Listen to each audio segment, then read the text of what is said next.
What if one checklist could help you avoid costly mistakes and actually profit from your property? Just like one of our clients here who made over $1 million in just 4 years. In today's video, I'm going to show you the exact 7-step PIC method that we have used to help property buyers and owners like yourself profit 6 to even 7-digit figures in their property purchase. My husband Paul and I have spent the last 15 years helping people like yourselves make profit from their property decisions. Over the years, we have conducted masterclasses for over 2,000 consumers and also had the privilege to be invited to speak at various investment conferences along with speakers such as Mary Buffett and Irene Ang. At the same time, we are also very happy to have helped hundreds of property owners profit from their properties, some making $300,000 to $400,000, others over $1 million, using this exact 7-step PIC method that I'm going to show you today. So what is PIC? PIC essentially stands for Property Investment Checklist. It is a 7-step framework that we use to evaluate every potential deal in front of us, from entry price all the way to exit strategy. And today I'm going to break it down so that you can use it too. Before I begin, I wish to highlight that we are not saying that ours is the best method or the only method out there. What we're sharing with you today is based on what we know, what we learned, what we have tried and tested, and what works for us and the clients we have helped over the years. And before that, I would really appreciate if you could help us by liking and sharing this video so that more property owners or buyers like yourselves can benefit from this video. Thank you. Step 1. Entry price. So what is step 1 about? It's all about entering at the right price. The right price doesn't mean the cheapest price, okay? It really much depends on the market situation at the point of time. For example, if the market is doing extremely well, it will be quite impossible to find like the cheapest price available or your fire sale, okay? If you insist of finding a fire sale, for example, you may have to wait a very long time. On the other hand, if let's say the market is doing not so well, you may wish to look out for undervalued properties, which are properties selling under the market value. So it is very much dependent on the current market situation. So what we can do is we can do a few things to determine the right entry price. The first thing we can do is to look at past transactions and not buying at the record high. Let me show you this example here of a 3-bedroom unit at Le Quest at Bukit Batok. In this chart, you will see that in the past year, similar sized unit have transacted between 1.35 to 1.54 million, depending on the view and the floor level. So what you can derive from this simple chart is that the record high is at 1.54 million for a 11th floor unit. If we disregard the view and the condition of unit, you can actually derive that you shouldn't be paying more than that amount for something on a lower floor. Unless, when you reach there, you realize that the view is phenomenal or the renovation condition is excellent and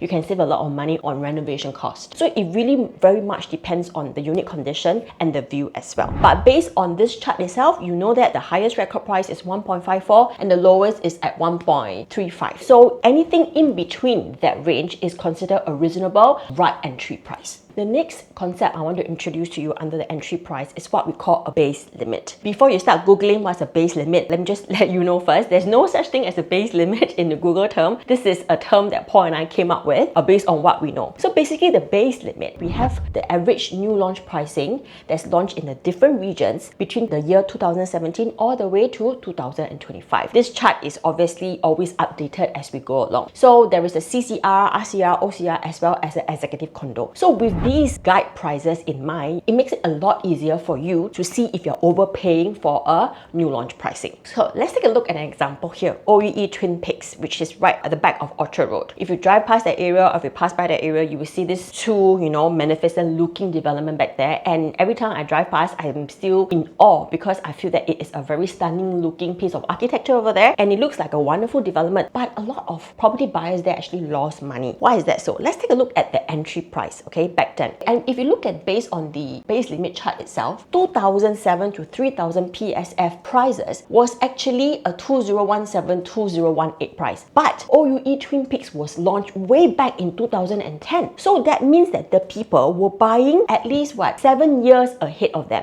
meaning they are buying in at a too high a price. If you buy at too high a price, which is higher than the average norm, it will be very difficult for you to be able to profit because everybody else is selling at a cheaper price than you. So if you take a look at the chart over here, you will see that many of the owners actually lose up to a few $100,000, with one owner over here losing up to even $1 million.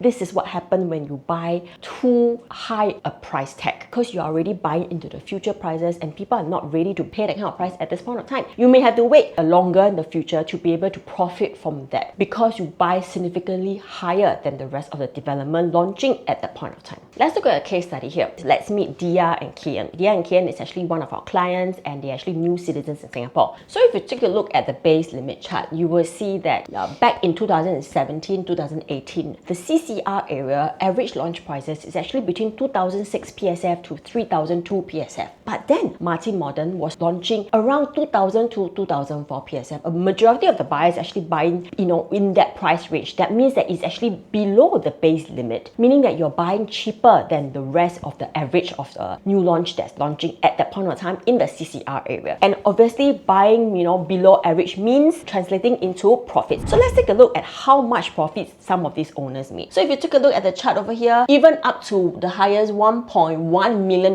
within these few short years. We are happy that Dia and Kian, they are still staying there. They have no plans to sell at this point of time. But imagine you are them, you bought this property, you're still staying there. Your neighbors are all cashing out this kind of profits. It actually makes you feel good as well, isn't it? So then again, let me just highlight to you that you shouldn't be buying a property just based on the price factor itself. Like I mentioned earlier, this is a 7-step PIC system and this is just step 1. There are many other factors affecting the profitability of a property. So what we want to do is to be able to check as many of the 7-step system as possible so that we can increase the probability of the profit of our property. Step 2, rentability. We're looking at will the market want this particular development or unit. So there are a few factors we should take into consideration. So number 1, tenant catchment area. So what you need to look at is look at the area around the property itself. Are there any business parks? Are there any offices, international schools? Basically, places where there will be potential tenants. This is what we call a tenant catchment area. If you buy a property, with various tenant catchment areas around it, the chances of it being rent out is actually higher. Number 2, we need to look at the supply in the area as well. There are some areas where there may be a lot of tenant catchment area, but there may be an oversupply of condos in the area. So what you need to look at is to look at about 1 to 2 MRT stops before and after the area that you're looking at. Because why? These places, 1 to 2 MRT stops, they actually appeal to the similar crowd, probably working in similar areas as well. So you want to look at the supply around the area to make sure there's no oversupply situation. At the same time, you need to compare your property with other similar properties in the neighborhood as well. You want to compare with them to see who has a better rental rate, which you can actually easily find in websites such as Property Guru or Square Foot. Now, here's the important question. Some of you may say, but Kelly, I don't want to rent it out. I want to buy the property for my own stay. So why is it important to consider rentability? The thing is, rentability will determine the livability and the popularity of a particular development. When a development is popular, it's livable, people like it, there is a demand for it, it will affect your property price. Because at the end of the day, nobody wants to buy a property that nobody wants to rent or nobody wants to live in. Because it actually means that something must be off, isn't it? Be it it's not accessible or there must be something wrong with the facilities or the MCST or something. So this is why we need to look at rentability. I hope you guys have been learning something so far from the video, and if you feel that you have, we will greatly appreciate if you can help us by liking or sharing this video. It will mean a lot to us. Thank you. Step 3, future transformation. Here's what a lot of people miss out. So this is what you need to do. You need to go to the URA website and study the URA master plan. You want to know where the government is pumping money into. Because when the government pumps money in, it means that there will be more things happening, more infrastructure will be built, there will be more activities, more traffic, more people, and which leads to more demand. And what happens when there's more demand also leads to increased property price. So transformation can take place in various forms. It can be a macro transformation, which is on a big scale, for example, the Greater Southern Waterfront or the Punggol Digital District, for example. Or it can take form in a micro perspective, meaning a smaller transformation. For example, a MRT station or a shopping mall. Let me give you an example here of Helium Mall at Bukit Panjang. So there's this particular condominium. It's a 99-year leasehold built in 1998 condo called May Spring. This is actually directly opposite Helium Mall itself. It's a relatively old condominium. So back then, Downtown Line was launched in 2015 of the Bukit Panjang station, and Helium Mall was launched in 2017. And let's take a look at the prices. If you refer to this chart here, you will see that prices have increased by average of 53%. Let's see how it translates to profit. So if you take a look at the chart here, you will see that a lot of units actually profit up to $600, $700, or even $800 over $1,000. Bearing in mind, this is actually a property in an OCR area. The fact that it can actually make up to more than $500,000 means how much prices have grown. A 53%